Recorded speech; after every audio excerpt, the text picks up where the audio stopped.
హైడేస్ మనకి ఒక మంచి work from home job and work from office job కి అయితే రిక్వైర్మెంట్ అయితే ఉందన్నమాట. ఇది మనం ఇంటికాడ ఉండి చేసుకోవచ్చు అండ్ ఆఫీస్ వెళ్ళి చేసుకుంటా అంటే ఆఫీస్ వెళ్ళి కూడా చేసుకోవచ్చు అనమాట. సో డీటెయిల్స్ అన్ని క్లియర్ గా వన్ బై వన్ ఎక్స్ప్లెయిన్ చేస్తే వీడియో అనేది ఎక్కడ స్కిప్ కాకుండా లాస్ట్ వరకు చూడండి. అండ్ ఈ వీడియో కూడా చిన్న లైక్ వేసుకోండి. సో దానివల్ల ఈ వీడియో అనేది మీ ఫ్రెండ్స్ అన్న వాళ్ళకన్నా షేర్ అవుతుంది. సో వాళ్ళకి బి యూస్ఫుల్ అవుతుంది అనమాట. జాబ్ రోల్ వచ్చేసి రిక్రూటర్ అనమాట. రిక్రూటర్ అంటే ఏంటి అంటే ఏదైనా ఒక జాబ్ రిక్వైర్మెంట్ ఉంటుంది కదా, దానికి క్యాండిడేట్స్ ని వెతికి ఆ జాబ్ కి ఆన్ బోర్డింగ్ చేపియాలన్నమాట. లైక్ ఇప్పుడు ఏదైనా జాబ్ ఉందనుకో, దాంట్లో హెచ్ఆర్ రిక్రూటర్ ఉంటాడు కదా, లైక్ జాబ్ పోస్టింగ్స్ చేసుకొని క్యాండిడేట్స్ ని తీసుకొని లైక్ సోర్సింగ్ చేసుకొని క్యాండిడేట్స్ కి జాబ్ అయితే ఇప్పించాలన్నమాట. అది జాబ్ రోల్ అనమాట, రిక్రూటర్ అనమాట. ఈ జాబ్ మనం ఆఫీస్ చేసుకోవచ్చు, లేదు మీకు వర్క్ ఫ్రమ్ హోమ్ ఓకే అంటే వర్క్ ఫ్రమ్ హోమ్ కంపెనీ వాళ్ళు అయితే ఇస్తారనమాట. లైక్ రిమోట్ అనమాట, కంపెనీ నుంచి చేసుకోవచ్చు, లేదు మా ఇంటికాడ నుంచి చేసుకోవడం మాకు వర్క్ ప్లేస్ ఉంది అంటే వర్క్ ఫ్రమ్ హోమ్ చేసుకోవచ్చు అనమాట.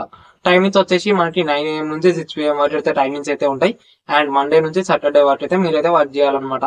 శాలరీ ఎంత ప్రొవైడ్ చేస్తారంటే 3 LPA వరకు అయితే శాలరీ అయితే ప్రొవైడ్ చేస్తారు పర్ ఇయర్. అండ్ క్వాలిఫికేషన్ ఏమి ఉండాలంటే గ్రాడ్యుయేషన్, పీజీ ఆర్ ఎంబీఏ అనమాట. లైక్ ఏదైనా హెచ్ఆర్ కోర్స్ నేర్చుకున్నా మీకైతే యూస్ఫుల్ అవుతుంది అనమాట. లైక్ అయితే వీళ్ళైతే మినిమం ఎక్స్పీరియన్స్ అయితే అవుతారు అనమాట, ఎందుకంటే వర్క్ ఫ్రమ్ హోమ్ కదా. సో మినిమం నాలెడ్జ్ అయితే ఉండాలి మీకు. లేదు ఏదైనా చిన్న కంపెనీలు అన్నా లైక్ సోర్సింగ్ అన్నా లేకపోతే రిక్రూటింగ్ అన్నా ఇంతకుముందు చేసి ఉండాలన్నమాట. ఎందుకంటే వర్క్ ఫ్రమ్ హోమ్ ఇస్తున్నారు కాబట్టి మినిమం 3 months నుంచి 3 years వరకు ఏమైనా ఎక్స్పీరియన్స్ ఉండాలి, లైక్ రిక్రూట్మెంట్ నుంచి ఏమైనా ఎక్స్పీరియన్స్ ఉండాలి అని వీరైతే మెన్షన్ చేసారు. అండ్ మెయిన్ గా వర్క్ ఏముంటుంది అంటే సోర్సింగ్ అనమాట. లైక్ ఫస్ట్ వచ్చేసి క్యాండిడేట్స్ ఎట్లా నుంచి మనకి దొరుకుతారు, లైక్ ఈ జాబ్ రోల్ కి ఏ క్యాండిడేట్స్ మనకి ఎట్లా నుంచి మనకు వస్తారు అనే ఒక నాలెడ్జ్. అండ్ నెక్స్ట్ వచ్చేసి స్క్రీనింగ్ అనమాట.